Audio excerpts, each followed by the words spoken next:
de la presse, hop, il se précipite sur les plateaux de télévision. Bernard-Henri Lévy est là. Il a réagi sur BFM TV à la fameuse photo d'Elan. Et puis Michel Onfray lui a répondu hier soir dans l'émission de Nathalie Lévy sur BFM TV. Je vous propose d'entendre les 2 extraits.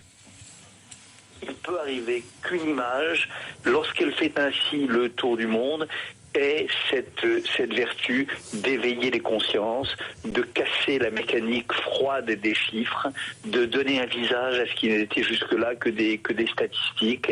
C'est difficile de dire ça parce qu'un enfant qui meurt, il meurt d'abord pour rien, il meurt de manière atroce, mais elle peut avoir cette petite vertu-là. Je le crois, oui, c'est possible. Il n'a pas honte, lui, franchement. Il n'a pas honte. Il ferait mieux de rester caché. Hein. Vous savez, je citais Audiard, les cons, ça ose tous, c'est d'ailleurs à ça qu'on les reconnaît. Parce que franchement, avec ce qui advient aujourd'hui, il ferait mieux de rester chez lui. Voilà quelqu'un qui a invité à bombarder la Libye, qui a invité à tuer des Libyens sous prétexte qu'en tuant des Libyens, on rendrait possible la démocratie. On a détruit un État qui valait ce qu'il valait, mais avec lequel on pouvait discuter. On pouvait discuter avec un interlocuteur, l'interlocuteur qui était Kadhafi. Là, on ne peut plus rien faire avec la Libye. C'est une base extraordinaire pour le terrorisme aujourd'hui. Responsable de rien, coupable de rien. Bernard-Henri Lévy s'en vient de nous expliquer qu'il faudrait ceci, il faudrait cela. On a vu d'ailleurs des photos de lui récemment où il donne des conseils aux gens qui combattent, etc. Donc il y a juste un moment donné où il fait un peu de pudeur. Tous ces gens qui ont rendu possible cet enfant mort, et Bernard-Henri Lévy en fait partie. Il est complice. Oui, évidemment. Évidemment, il est complice. Comme d'autres sont complices. Les présidents de la République d'hier et d'aujourd'hui qui défendent exactement la même ligne et qui disent aujourd'hui, oh là là, c'est effrayant cette photographie. C'est effrayant, mais ce sont des criminels, ces gens-là. Leur politique est criminelle. On devrait commencer par arrêter cette politique. Qu'est-ce que vous en pensez, messieurs? Grosse inflation verbale, parce que c'est une tentation aujourd'hui des commentateurs, c'est de décontextualiser. C'est-à-dire que je fais comme si on aurait pu savoir à l'époque du bombardement de la Libye. C'est un propos qu'on entend très souvent, ça. Regardez, Sarkozy a fait une énorme erreur. Fallait pas y aller en Libye. Mais Jean-Jacques, mais bien sûr, oui. mais à l'époque, étant donné l'état de la connaissance, la situation dans laquelle était la Libye, mais qui aurait dit il ne faut pas aller bombarder, il ne faut pas aller tuer le tyran? Mais ils étaient très rares, parce que, pardon, les solutions qui s'imposaient à l'époque, c'était l'intervention militaire. Je veux pas défendre Sarkozy, mais c'est trop facile de venir après et de dire fallait pas. La situation actuelle, c'est à cause de ces gens qui n'ont pas eu la lucidité. À l'époque, la lucidité, c'était de dire qu'il fallait bombarder la Libye. Pardon, c'est terrible à dire, mais c'est la vérité. Non, d'abord, c'est parfaitement légitime de penser les causes de la crise qu'on est en train de vivre. On ne peut pas se contenter de vivre à l'émotion. Mais en même temps, pardonnez-moi, moi je suis extrêmement frappé de l'impact de l'image, la fameuse photo de cet enfant. Parce que ces images-là, les autres images d'avant, ça n'a choqué personne. Les migrants, les bateaux qui arrivent depuis 2 ans, pas depuis 1 mois, depuis 2 ans. Les cales chargées de cadavres, les migrants qui errent sur les routes, les appels du pape.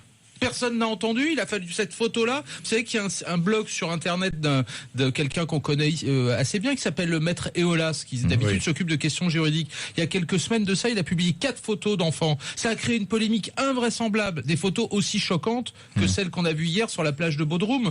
Qui a réagi ? Personne n'a réagi. Alors très bien, maintenant qu'on a dit ça, j'aimerais bien que ceux qui polémiquent sur le contrôle des frontières, sur l'intervention au sol ou pas au sol, sur la lutte contre Daesh, d'abord qu'ils commencent par nous dire qu'est-ce qu'on fait avec les gens qui sont là.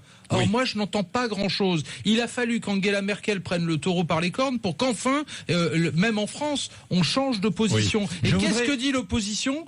L'opposition se contente de fustiger la volte-face de François Hollande. C'est-à-dire qu'on est toujours dans la polémique, mais on ne dit pas ce qu'il faut faire. Mais dites-moi, la classe politique française est d'un niveau catastrophique dans cette affaire. On en parlera avec Hervé Gattegno et on parlera des Républicains tout à l'heure. Mais je voudrais simplement, en ce qui concerne Angela Merkel, vous citez sa phrase hier. Je suis heureuse que l'Allemagne soit une terre vers laquelle on a envie d'aller. Ça n'a pas toujours été le cas dans notre histoire. C'est une très, très jolie phrase, bien définie d'Angela Merkel. Juste une chose, Jean-Jacques. N'oublions pas un élément important. Nous sommes le 11 janvier. C'est-à-dire que nous avons eu un moment de réconciliation nationale et d'union nationale après les attentats de Charlie. Et là, de la même façon, après cette photo qui a bouleversé tout le monde. Hier, j'ai entendu le témoignage d'une dame qui disait « Quand j'ai découvert la photo d'Aylan, je suis allé passé la nuit blotti contre mon fils de 4 ans et j'ai pleuré. Vous imaginez l'état des Français? Sûr. Bon, et c'est la même chose en Europe. Donc nous sommes dans un moment de grâce exceptionnel et on a le sentiment que là tout est possible. Mais ça va durer quelques jours, Jean-Jacques, malheureusement. Ça ne va durer que quelques jours. François Hollande, les quotas. Pardonnez-moi, j'ai quand même pas rêvé. Les quotas, ils ont été proposés au mois d'avril, mai dernier. Et ça ne portait que sur 40 000 réfugiés. La réaction en France a été quasi unanime. C'était non. On n'en voulait pas. Et là, tout à coup, il y a volte-face. Peu importe qu'il y ait volte-face, tant mieux qu'il y ait volte-face de François Hollande. Mais pardonnez-moi, là, aujourd'hui, on ne parle plus de 40 000, mais de 120 000. 200 000, dit l'ONU. C'est très bien, l'émotion. Moi, je trouve ça très bien. D'habitants en Europe. Il était temps que les gens réagissent. Vous ne m'avez pas laissé terminer mon propos d'idée. C'est que effectivement il y a l'émotion. Aujourd'hui, pendant quelques jours, ça va être 120 000, 200 000. On accueille tout le monde. Et pas tout le monde. Non, mais attendez. Je vous parle de l'état d'esprit d'aujourd'hui. Attendez 10 jours. Vous verrez, dans 10 jours, on va revenir aux réalités. Les dissensions européennes vont revenir. Les pays d'Europe centrale vont continuer à dire il n'en est pas question. L'Allemagne et peut-être la France vont être plus proactives, mais en tout cas, cette idée d'un projet européen commun... Vous êtes favorable aux quotas, vous, Éric Brunet? Vous voulez que je vous dise? Non, mais je sais que vous voulez que je m'engage. Et vous voulez un journaliste de solution?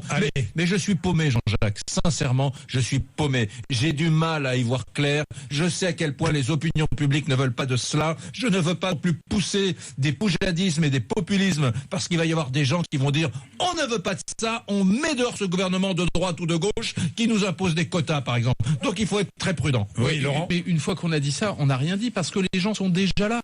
Donc de toute façon, il faut régler le problème. Vous savez, quand je vois qu'il y a une pétition sur les sites internet en Islande, petit pays de 300 000 habitants, il y a 17 000 personnes qui sont proposées pour accueillir des gens. 17 000 personnes, c'est comme si 700 000 Français s'étaient soulevés pour dire l'État ne fait rien, je les prends chez moi.